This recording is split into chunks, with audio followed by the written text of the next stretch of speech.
Hello friends, स्वागत है आपका हमारे यूट्यूब चैनल पर। कैसे हैं आप सब? पढ़ाई कैसी चल रही है? उम्मीद है अच्छे होंगे, पढ़ाई भी अच्छे से कर रहे होंगे। तो कल हमने जो आपको हिंदी में पढ़ाया था, सर्वनाम पढ़ाया था, आज हम क्रिया पढ़ाएंगे। आज मैं आपके सामने एक नया टॉपिक क्रिया लेके उपस्थित हुई हूँ। तो चलिए आज हम आपको क्रिया पढ़ाते हैं। इससे पहले अगर आप हमारे चैनल पर नए हैं तो चैनल को सब्सक्राइब करें, वीडियो को लाइक करें, शेयर करें, पढ़ते रहें, हंसते मुस्कुराते रहें। अगर पिछले टॉपिक में जो हमने हिंदी में पढ़ाए हैं, अगर उसमें कोई दिक्कत है तो आप हमें बता सकते हैं, हम दोबारा पढ़ाएंगे उस चीज़ को। तो चलिए शुरू करते हैं। हेडिंग डालिए क्रिया।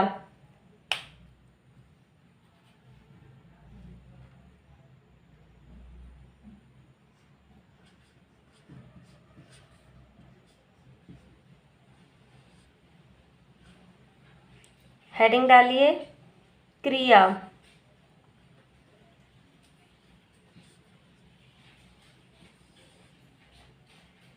चलिए देखिए क्रिया किसे कहेंगे।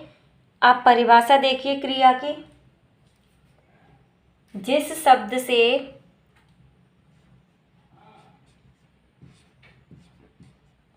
जिस शब्द से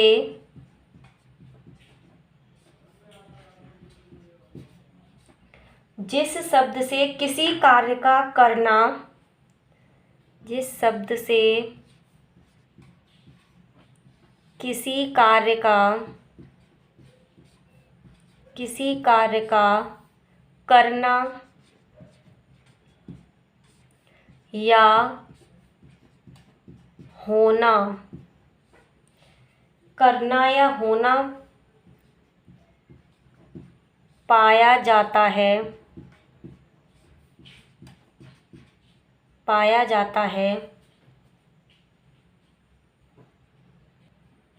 उन्हें क्रिया कहते हैं।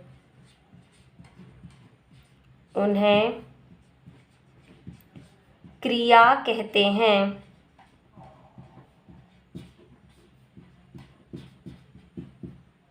क्रिया कहते हैं।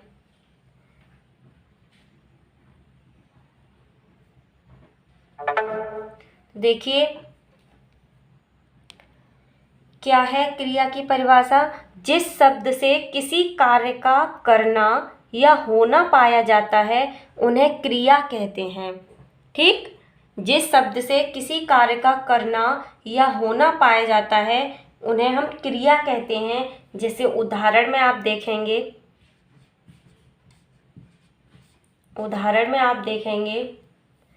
पढ़ना, लिखना,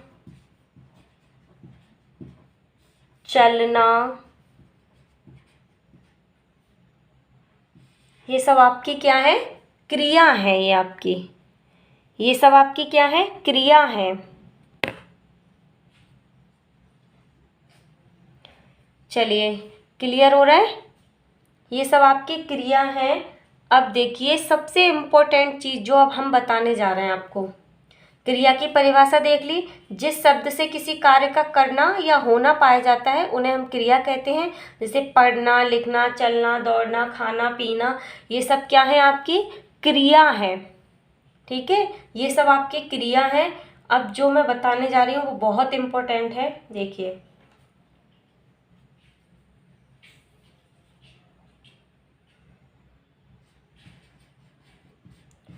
क्रिया के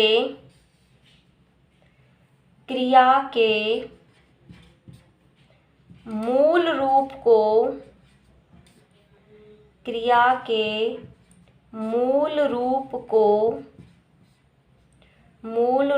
को धातु कहते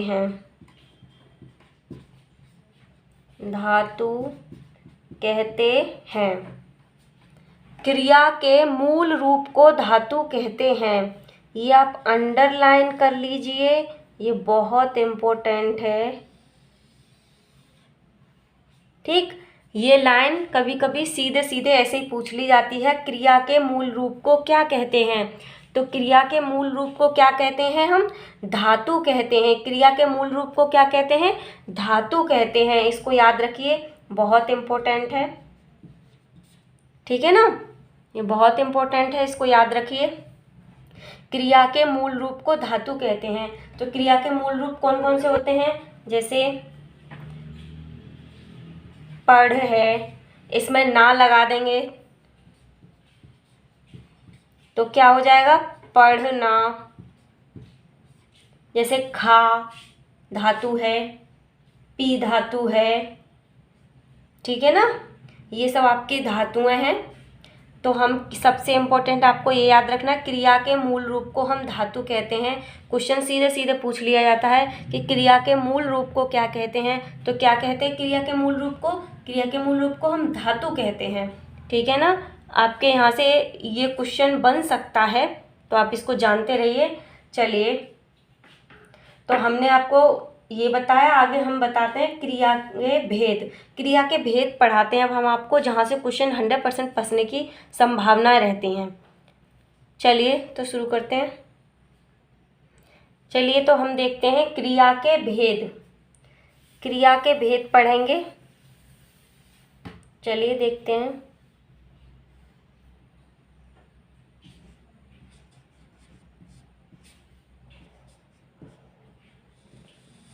क्रिया के भेद देखिए, प्रयोग के आधार पर क्रिया के भेद होते हैं, रचना के आधार पर क्रिया के भेद होते हैं, ठीक है ना। लेकिन हम आपको एक सीधे सीधे मैं एक एक पॉइंट करके आपको लेती जाती हूँ, तो देखते रहिए आप। पहला देखिए अकर्मक क्रिया। क्या? अकर्मक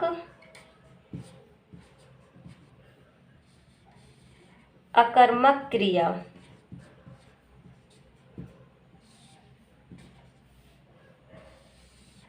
सबसे बड़ी बात, आप परिभाषा की तरफ मत भागिए, परिभाषा आपसे नहीं पूछी जाएगी, आप इस चीज़ को समझिए। क्वेश्चन जो आपसे पूछा जाएगा, जहाँ से पूछा जाएगा, मैं आपको वो पढ़ा रही हूँ। परिभाषा की तरफ आपको ज़्यादा नहीं भागना है, मैं बोल के बता दूँगी, आप उसे सुनते रहिए और ज़्यादा रटने की ज़रूरत नहीं है। परिभाषा, वो चीज़ को समझिए आप है क्या, ठीक है। तो यहाँ सीधे सीधे परिभाषा छोड़ो, आप सीधे सीधे इतना याद रखो कि जहाँ आपको वाक्य में जिस क्रिया का कर्म मिल जाएगा, कर्म नहीं होगा, वो अकर्मक क्रिया होगी। जहाँ कर्म नहीं होगा वहाँ अकर्मक क्रिया होगी, ठीक है। जैसे आप उदाहरण देख लीजिए। तो देखिए, जो अकर्मक क्रिया है इसमें क्या होगा? कर्म का अभाव होगा। यहाँ आपको कर्म नहीं मिलेगा, कर्म का अभाव होगा, यहाँ आपको कर्म नहीं मिलेगा इस वाक्य में। तो आप परिभाषा से ज़्यादा ये चीज़ याद रखिए जो आपके लिए इम्पोर्टेंट है और एग्जाम में पूछी जाती है। कौन सा आपको परिभाषा लिखनी है पेपर में, परिभाषा नहीं लिखनी, जहाँ से प्रश्न आते हैं मैं वो पढ़ा रही हूँ। तो अकर्मक क्रिया में क्या होगा? कर्म नहीं मिलेगा, कर्म का अभाव होगा, ठीक है। तो फिर उदाहरण देखिए, फिर आपको समझ में आएगा। देखिए उदाहरण है,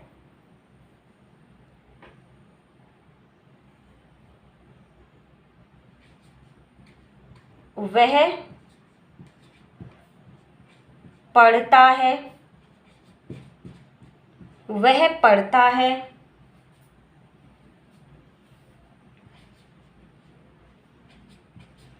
बच्चा रो रहा है, बच्चा रो रहा है, ठीक है।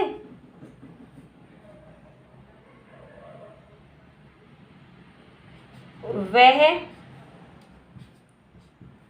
हंस रहा है। आप उदाहरण लिखिए, फिर हम आपको समझाते हैं। वह हंस रहा है, ठीक है ना।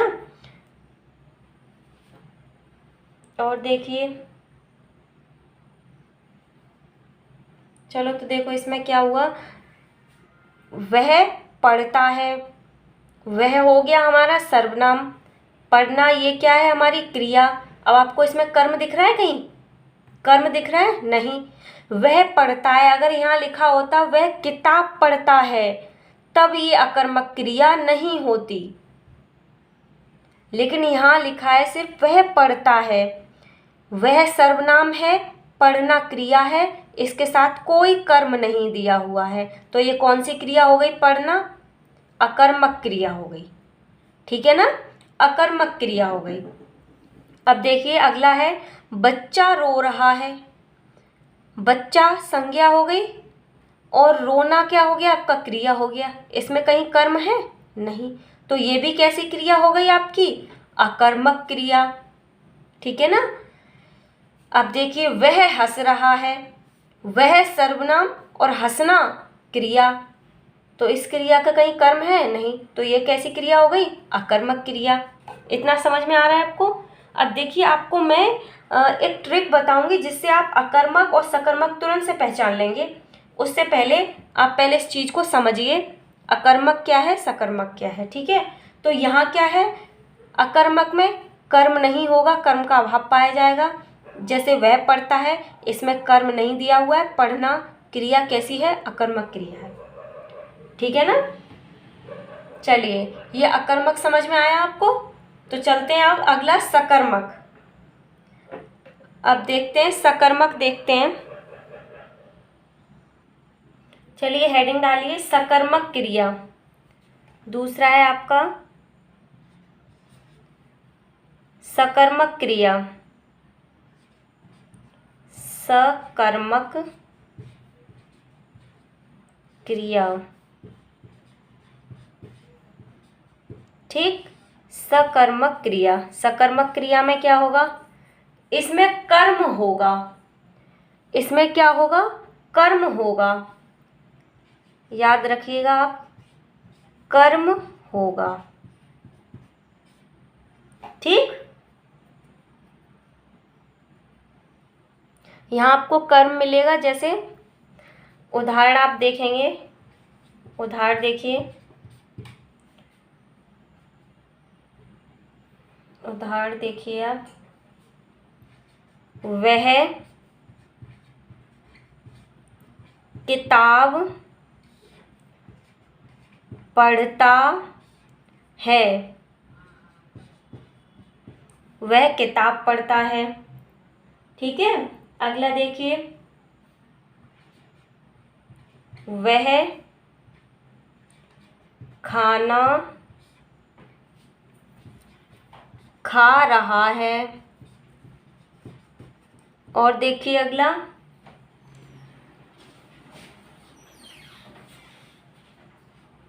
और देखिए, देखिए अगला, सीता गीत गाती है। सीता गीत गाती है। अब देखिए, वह किताब पढ़ता है, वह क्या है? आपका सर्वनाम। पढ़ना ये क्या है? आपकी क्रिया। क्या पढ़ रहा है? किताब, मतलब कर्म दिया हुआ है, तो ये कैसी हो गई? सकर्मक क्रिया। वह खाना खा रहा है, वह सर्वनाम, और खाना क्या हो जाएगा? ये वाला खान क्रिया हो गई, और ये खाना क्या हो गया? आपका कर्म हो गया, तो ये कैसी क्रिया हो गई? सकर्मक क्रिया। सीता गीत गाती है, सीता संज्ञा है और गाती ये आपकी क्या है? क्रिया। क्या गा रही है? गीत, तो ये आपकी कैसी होगी? सकर्मक क्रिया। ये तो हमने आपको बता दिया सकर्मक और अकर्मक क्रिया उदाहरण के साथ। अब देखिए, आपके एग्जाम में आएगा, सेंटेंस दिया होगा, पूछा होगा इसमें अकर्मक क्रिया है या सकर्मक क्रिया, तो आप कैसे बताएंगे? वो हम आपको ट्रिक के साथ बताते हैं। देखिए, हम कैसे चेक करेंगे अकर्मक और सकर्मक। हम देखेंगे क्या और किसको, क्या और किसको लगा के चेक करेंगे। क्या करेंगे?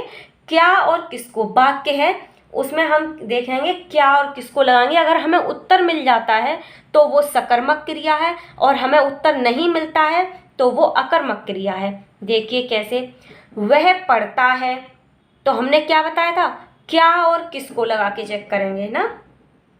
क्लियर हो रहा है? तो देखिए, वह पढ़ता है, वह क्या पढ़ता है, कुछ पता ही नहीं, हमें उत्तर नहीं मिला, तो कैसी हो गई, अकर्मक क्रिया। बच्चा रो रहा है, अकर्मक क्रिया।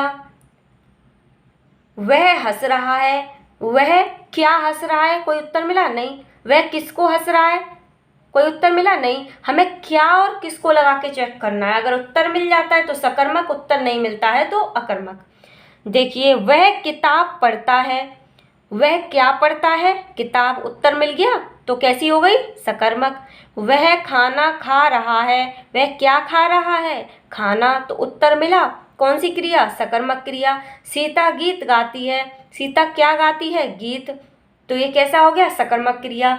हम क्या और किसको लगा के चेक करेंगे उदाहरण में, और अगर हमारा उत्तर मिल जाता है तो सकर्मक क्रिया, उत्तर नहीं मिलता है तो अकर्मक क्रिया। क्लियर हो रहा है इतना? क्लियर हो रहा है? तो चलिए अब चलते हैं हम आगे। नोट में लिख लीजिए आप, नोट में लिखिए,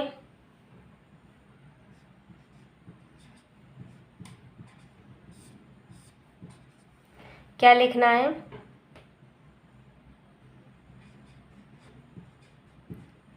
क्या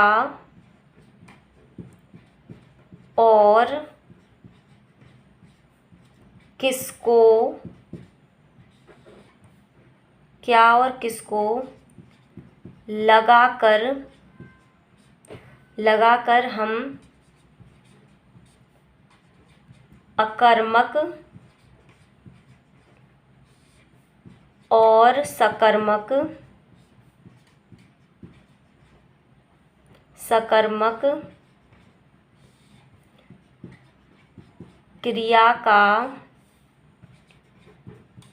क्रिया का पता लगाते हैं। देखिए, जो मैंने बताई थी ट्रिक, उसको मैंने यहाँ लिख दिया है, क्या और किसको लगाकर हम अकर्मक और सकर्मक क्रिया का पता लगाते हैं। अगर हमें उत्तर मिलता है तो सकर्मक क्रिया है, उत्तर नहीं मिलता है तो अकर्मक क्रिया है। इतना समझ में आ रहा है आपको? ये इम्पोर्टेंट है, इसको आप नोट डाउन कर लीजिए, ये बहुत इम्पोर्टेंट है। ठीक है, तो हमने अकर्मक सकर्मक क्रिया पढ़ी, तो आपसे सेंटेंस दिया होगा, इसमें पूछा होगा ये अकर्मक क्रिया है सकर्मक, तो आपको बतानी है। आप ऐसे क्या और किसको लगा के चेक करके देख सकते हैं। क्लियर है? चलिए तो अगला देखते हैं। अब देखते हैं हम अगला, द्विकर्मक क्रिया। क्या? द्विकर्मक क्रिया, हेडिंग डालिए, द्विकर्मक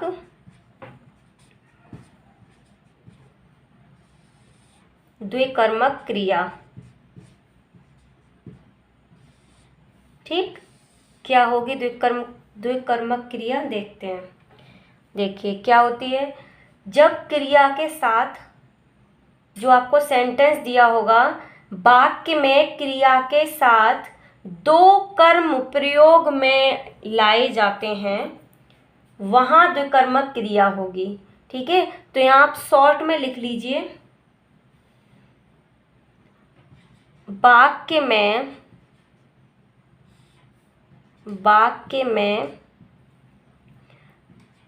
दो कर्म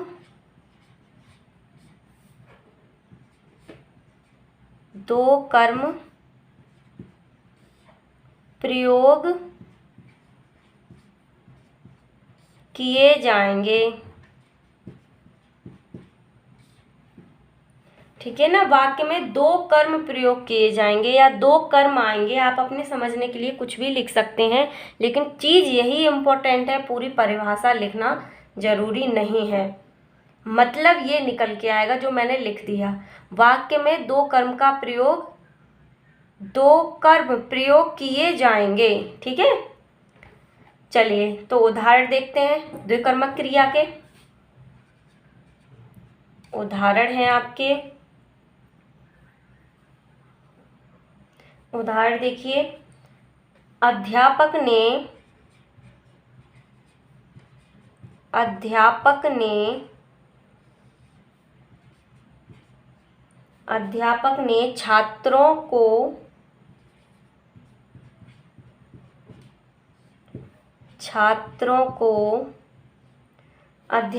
छात्रों को हिंदी पढ़ाई।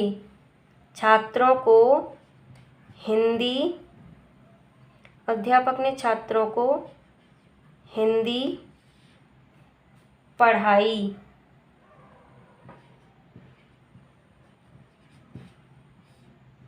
ठीक। अब देखिए दूसरा है आपका, दूसरा उदाहरण लिखेंगे। राम छत पर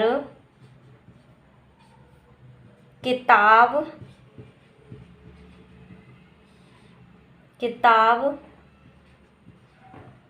पढ़ रहा है।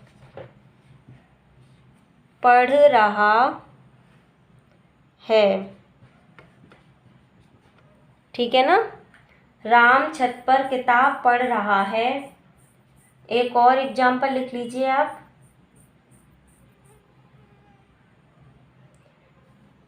एक और उदाहरण लिख लीजिए।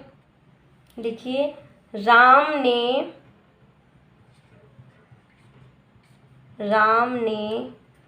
श्याम को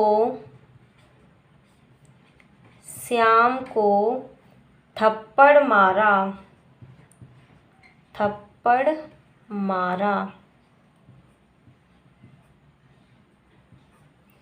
ठीक है ना। राम ने श्याम को थप्पड़ मारा। देखिए अब यहाँ हमने क्या बताया था आपको, वाक्य में दो कर्म प्रयोग में लाए जाएंगे या प्रयोग किए जाएंगे। ठीक है। अध्यापक ने छात्रों को हिंदी पढ़ाई। अध्यापक क्या हो गया, कर्ता। पढ़ाई क्या है, क्रिया। क्या पढ़ाई, हिंदी। किनको, छात्रों को। तो दो कर्म मिले, एक छात्र और दूसरा हिंदी।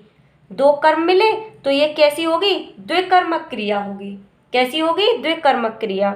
दो कर्म मिल रहे हैं, एक तो छात्र और दूसरा हिंदी। क्लियर है। और अगला देखिए, राम छत पर किताब पढ़ रहा है। राम क्या हो गया, कर्ता। पढ़ना क्या हो गया, क्रिया।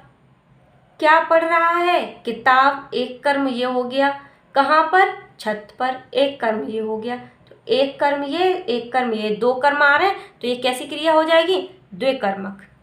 क्लियर है। अगला उदाहरण देखिए, राम ने श्याम को थप्पड़ मारा।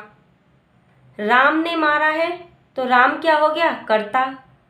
काम करने वाला कर्ता होता है। मारना क्या है, क्रिया है। क्या मारा, थप्पड़। एक ये कर्म हो गया, किसको मारा, श्याम को। एक ये कर्म हो गया। दो कर्म है तो ये क्रिया कैसी होगी, द्विकर्मक। छत और किताब, यहाँ दो कर्म थे तो ये क्रिया कैसी होगी, द्विकर्मक। छात्र और हिंदी, यहाँ दो कर्म थे तो ये कैसी क्रिया होगी, द्विकर्मक। बात समझ में आया, द्विकर्मक। दो कर्म मिलेंगे आपको यहाँ पर, वाक्य में दो कर्म प्रयोग किए जाएंगे। क्लियर है। तो वो क्रिया कैसी होगी, द्विकर्मक क्रिया होगी। क्लियर हो रहा है। वाक्य में दो कर्म प्रयोग किए जाएंगे तो वह क्रिया जो होगी वह द्विकर्मक क्रिया होगी। समझ में आ रहा है। उदाहरण दिखा दिए हमने आपको। चलिए अब अगले पर चलते हैं।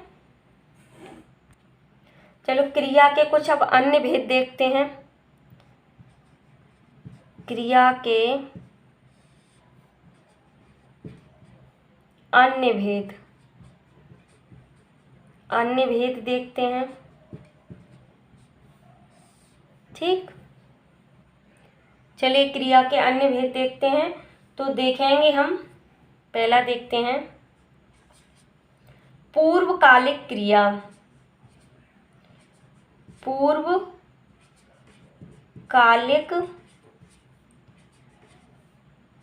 पूर्वकालिक क्रिया।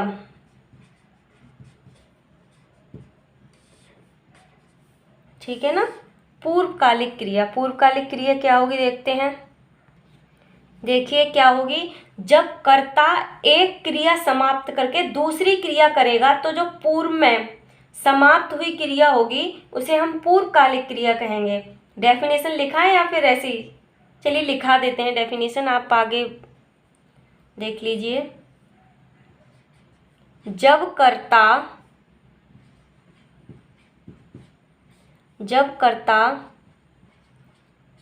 एक क्रिया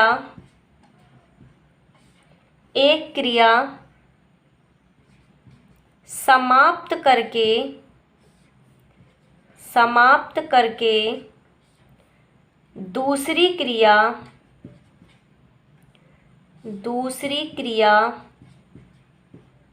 दूसरी क्रिया प्रारंभ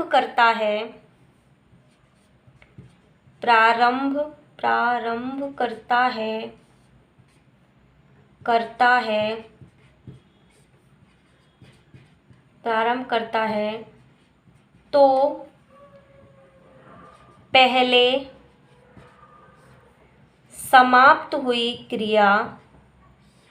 पहले समाप्त हुई क्रिया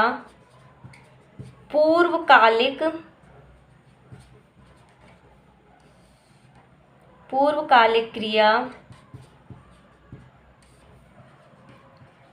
कहलाएगी। ठीक है ना?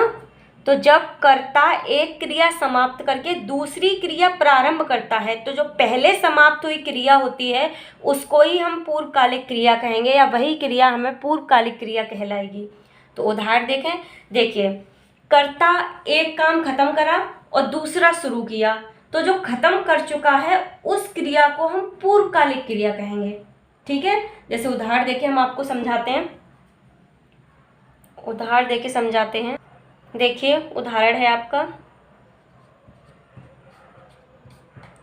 वह खाना खाकर सो गया। वह खाना खाकर सो गया। दूसरा उदाहरण देखते हैं,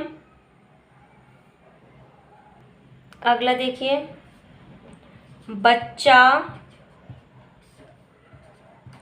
दवा खाकर सो गया। देखिए अब आपको यहाँ क्या मिल रहा है, वह खाना खाकर सो गया और बच्चा दवा खाकर सो गया। तो देखिए वह खाना खाकर सो गया, पहले उसने खाना खाया फिर सोया। ठीक है ना? वह खाना खाकर सो गया, इसका मतलब उसने पहले खाना खाया और फिर सो गया। ऐसे ही इसमें बच्चा दवा खाकर सो गया, पहले बच्चे ने दवा खाई होगी फिर सोया होगा। ठीक, दवा खाकर सोया। तो इसमें देखिए पहले खाया उसने फिर सोया, तो पूर्व में जो क्रिया हो रही है वो क्या होगी, आपकी पूर्वकालिक क्रिया होगी। ठीक है? तो दवा खाकर सो गया, सोने से पहले उसने दवा खाई, तो जो पूर्व में क्रिया की गई है उसे ही हम पूर्वकालिक क्रिया कहेंगे। क्लियर हो रहा है? इसी को हम पूर्वकालिक क्रिया कहेंगे। दवा खाने के बाद वो सोया है तो ये बाद में क्रिया हुई है, दवा पहले खाई गई है, ये पूर्व में क्रिया हुई है, तो इसी को हम पूर्वकालिक क्रिया कहेंगे। क्लियर है? चलो तो अगला देखते हैं।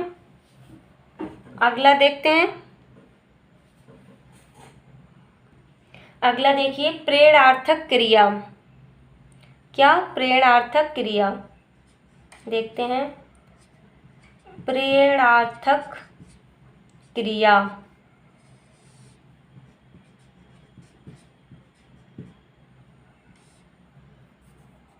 चलिए प्रेरणार्थक क्रिया क्या होगी, इसमें कर्ता स्वयं कार्य नहीं करता है, किसी दूसरे से कार्य करवाता है। ठीक है ना? जब कर्ता स्वयं कार्य न करके किसी अन्य को कार्य करने के लिए प्रेरित करता है तब वह जो क्रिया होगी उस क्रिया को हम प्रेरणार्थक क्रिया कहेंगे। यहाँ कर्ता स्वयं कार्य न करके दूसरे से कार्य करवाता है। ठीक है ना?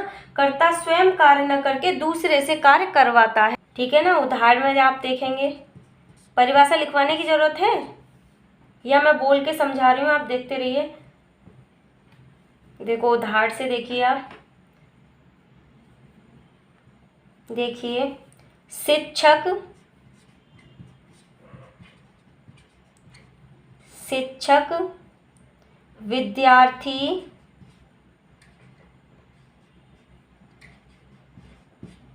विद्यार्थी से, शिक्षक विद्यार्थी से पुस्तक, पुस्तक पढ़वाते हैं, पढ़वाते हैं। ठीक, अगला उदाहरण देखिए, उदाहरण देखिए अगला, हम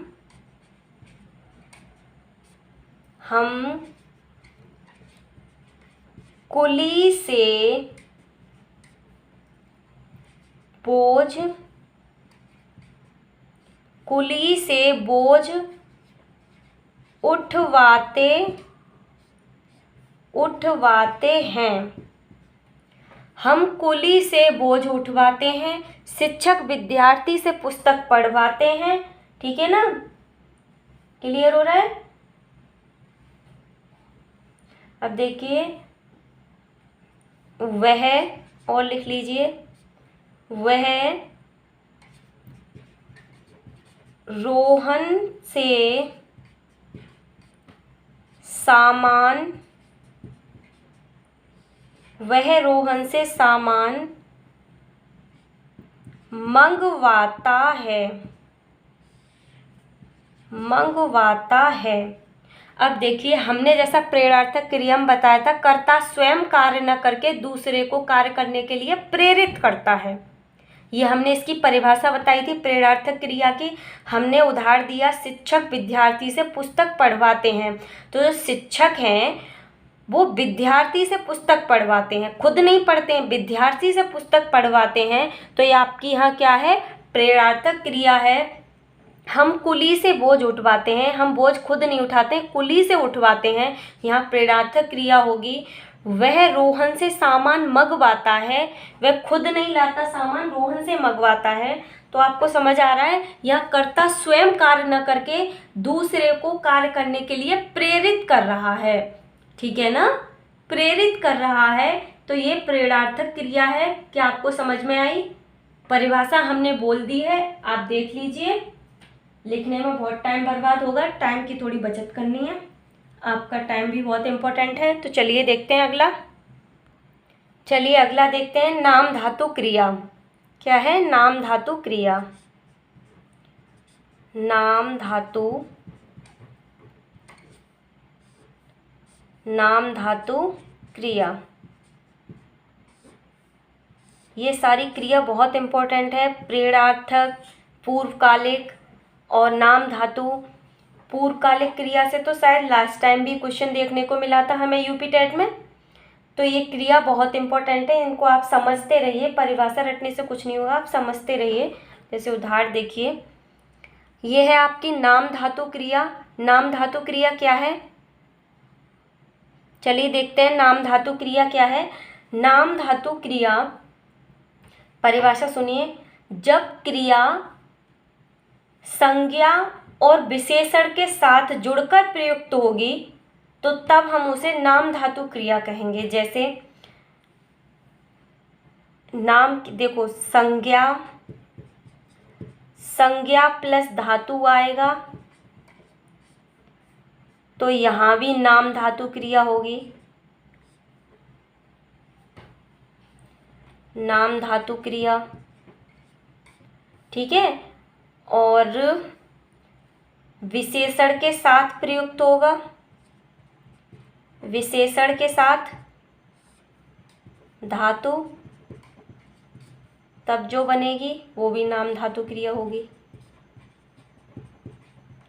ठीक है, समझ में आ रहा है? संज्ञा के साथ और विशेषण के साथ, संज्ञा प्लस विशेषण, संज्ञा के साथ धातु जुड़ जाए तब नाम धातु क्रिया होगी, और विशेषण के साथ जब धातु जुड़ जाए तब नाम धातु क्रिया होगी।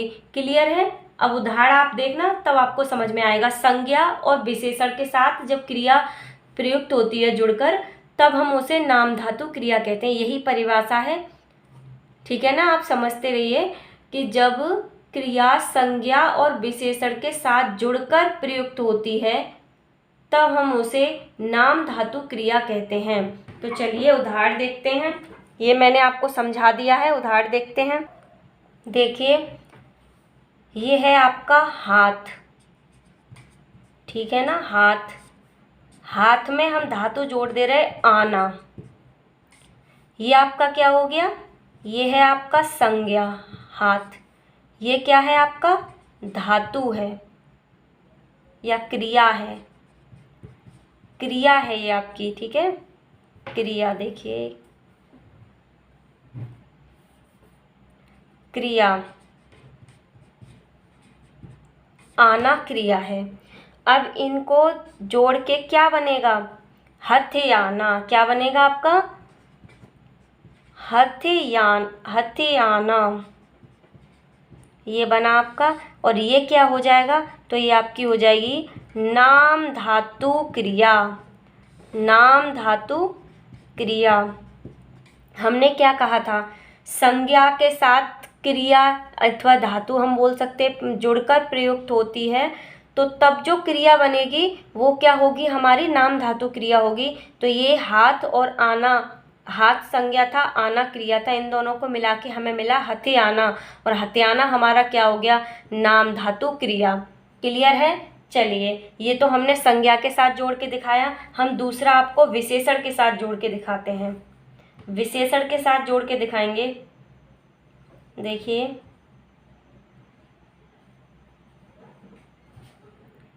विशेषण के साथ आप देखेंगे पीला,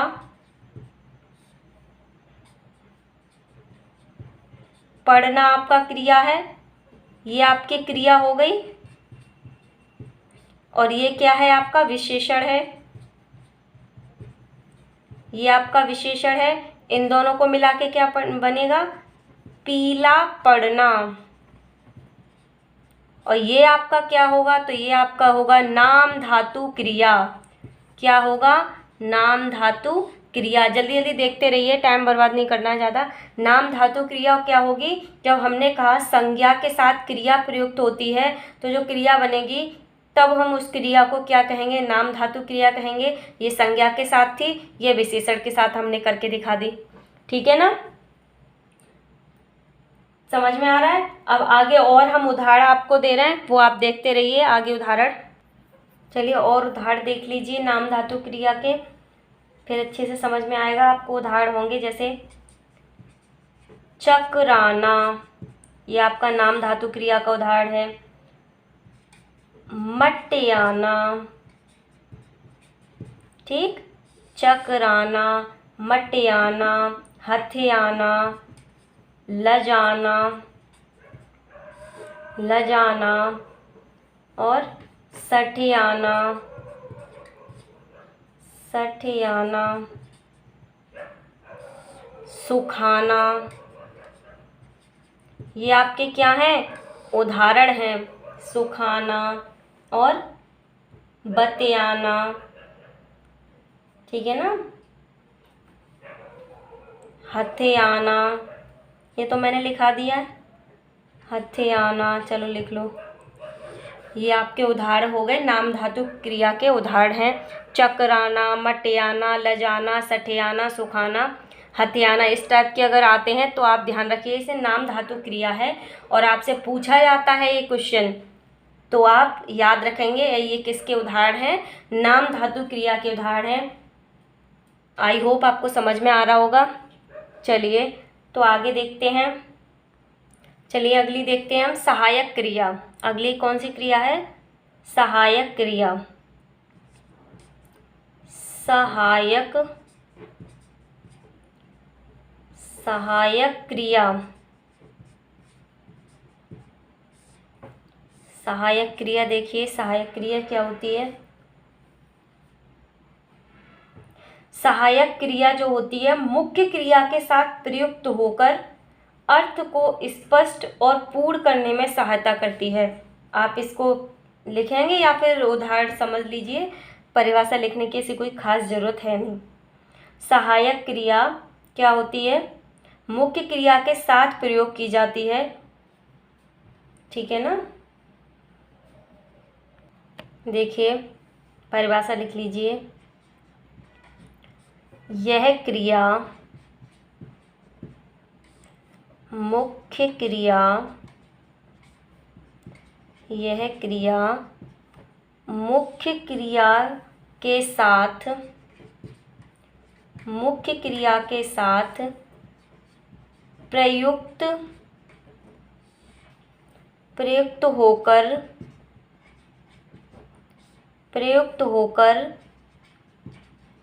अर्थ को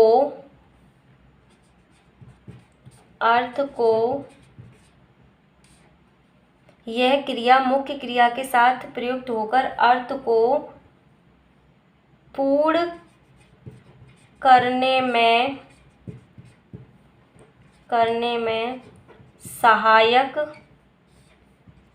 होती है। ठीक है। और यह मुख्य क्रिया के बाद में प्रयुक्त होती है, यह मुख्य क्रिया के बाद में प्रयुक्त होती है। उदाहरण देख लीजिए, आपको फिर समझ में आ जाएगा।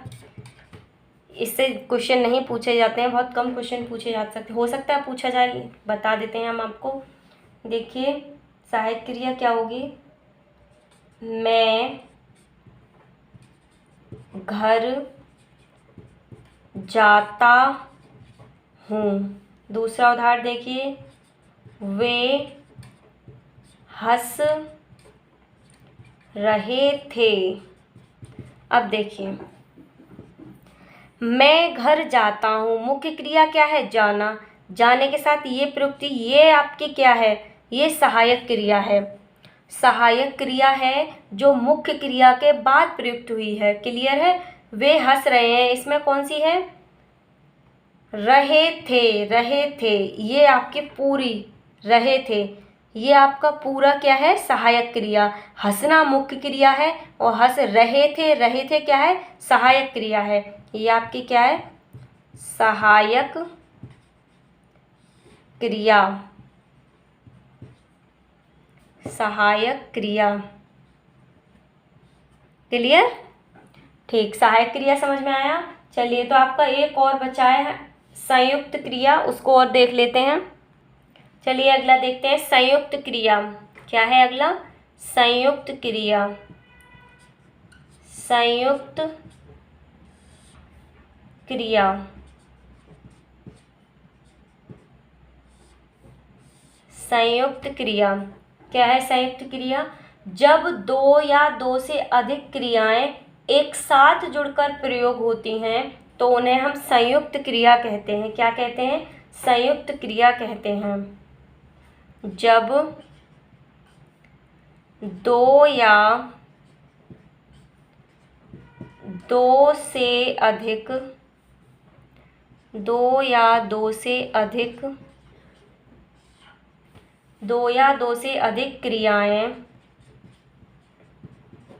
क्रियाएं जब दो या दो से अधिक क्रियाएं एक साथ जुड़कर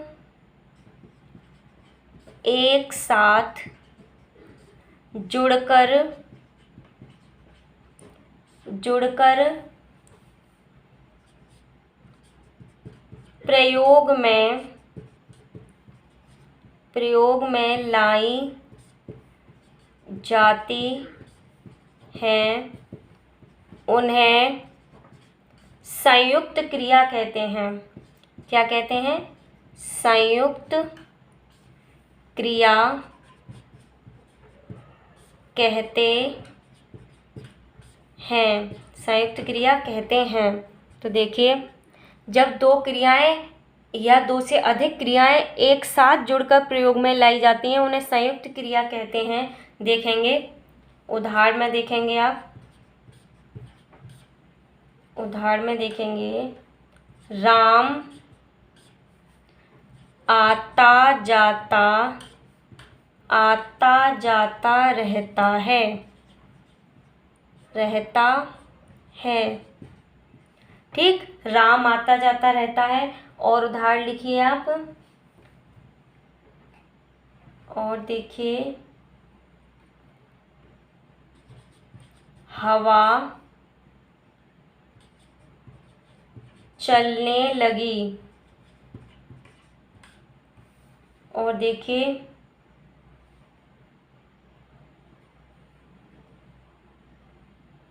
मैं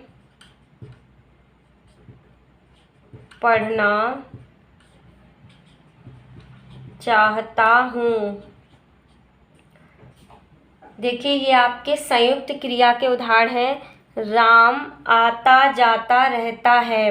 अब देखिए हमने कहा जब दो या दो से अधिक क्रियाएं एक साथ जुड़ती हैं, आना जाना, दो क्रियाएं जुड़ी, आना जाना, ये क्या हो जाएगी? संयुक्त क्रिया हो जाएगी। हवा चलने लगी, हवा चलने और लगी क्या हो जाएगी? संयुक्त क्रिया।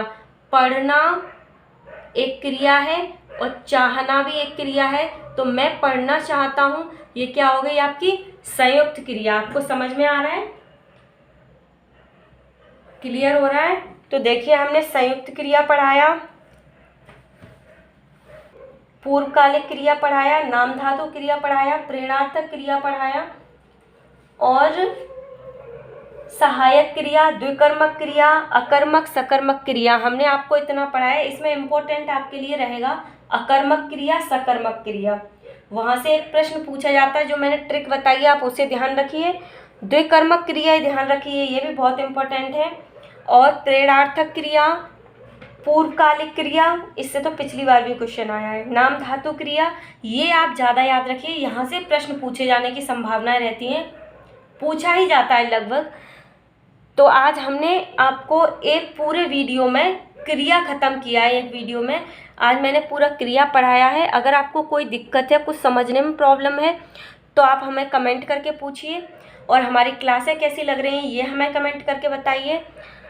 अगर आप हमारे चैनल पर नए हैं तो चैनल को सब्सक्राइब करें, वीडियो को लाइक करें, शेयर करें।